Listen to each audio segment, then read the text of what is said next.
Narendra Modi, Xi Jinping আর Vladimir পুতিনের হাত ধরাধরি করা ছবি চারিদিকে ছড়িয়ে পড়েছে। তানজিংয়ে সাংহাই কোঅপারেশনারি সামিটে দিল্লি, বেইজিং আর মস্কোর নতুন বন্ধুত্ব গোটা পৃথিবীতেই একরকমের রিঅ্যালাইনমেন্ট নিয়ে এসেছে।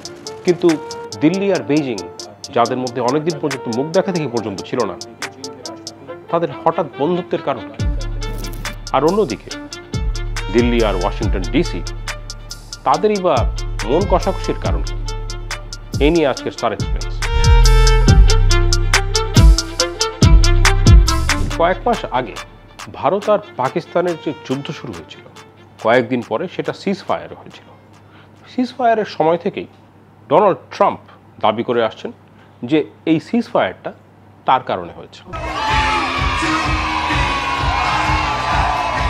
এরকমও হয়েছিল যে ভারতের ফরেন সেক্রেটারি বিক্রম মিস্ত্রি যখন ঘোষণা দিতে যাচ্ছেন যে পাকিস্তানের সাথে ভারতের সিজ ফায়ার হয়েছে, তার ঠিক আগেই ডোনাল্ড ট্রাম্প তার ট্রুথ সোশ্যালে পোস্ট করে দিয়েছেন যে সিজ ফায়ার শুরু।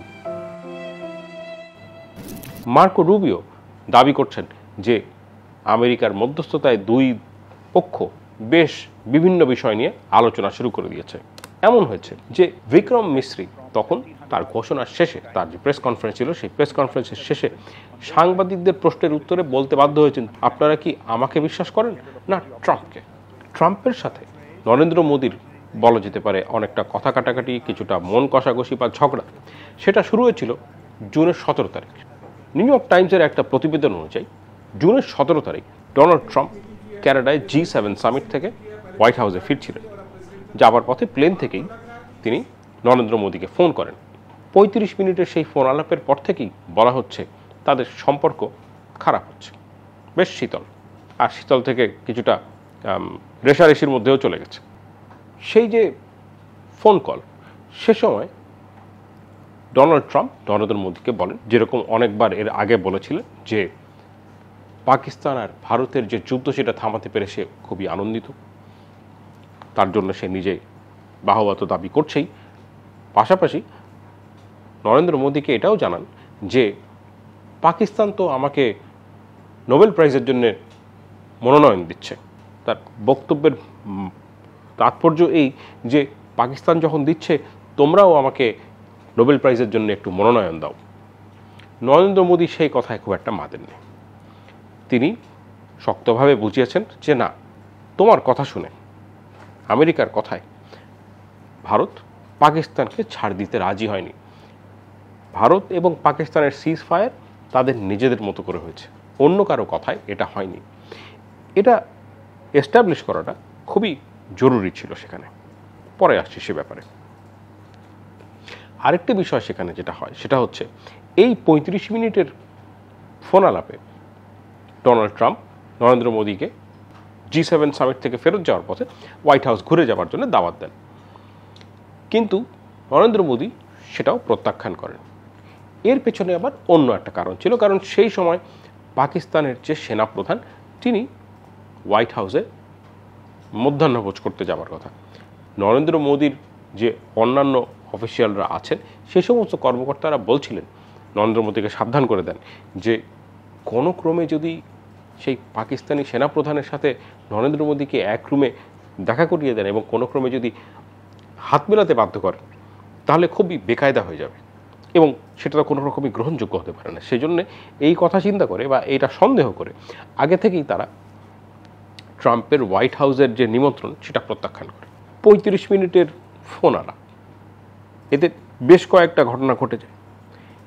এরপর আসলে ডোনাল্ড ট্রাম্প আরও কয়েকবার নরেন্দ্র মোদীকে তার সাথে কথা বলার চেষ্টা করেন, তার সাথে যোগাযোগ স্থাপনের চেষ্টা করেন। দুপক্ষেরই যে কর্মকর্তা, তাদের কথা অনুযায়ী সেটা, কিন্তু আনুষ্ঠানিকভাবে হোয়াইট হাউস এটা গ্রহণ করেনি বা এটা অ্যাকসেপ্ট করে না যে তারা কয়েকবার মোদির সাথে কথা বলার চেষ্টা করেছে। এসব কিছুর পরে সপ্তাহ কয়েকের মধ্যেই ভারতের যে 25% ট্যারিফ ছিল সেটা বেড়ে 50% হয়ে গেল একই সাথে।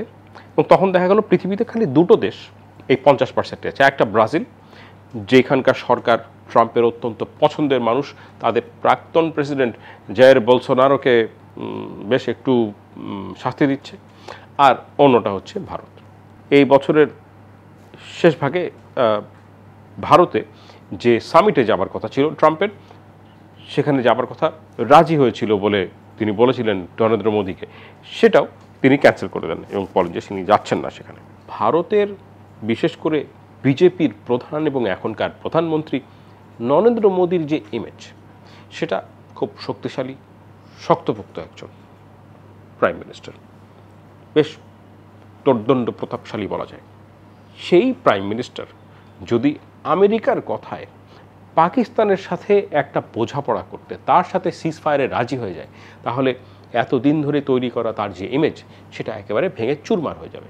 সেজন্য পলিটিক্যালি নরেন্দ্র মোদীর পক্ষে এটা গ্রহণ করা কোনো রকমেই সম্ভব না যে হ্যাঁ, আমেরিকার কথাতে তিনি রাজি হয়েছেন, এতটুকুও সেখানে ছাড় দেওয়াটা তার পক্ষে রাজনৈতিকভাবে অন্তত সম্ভব না।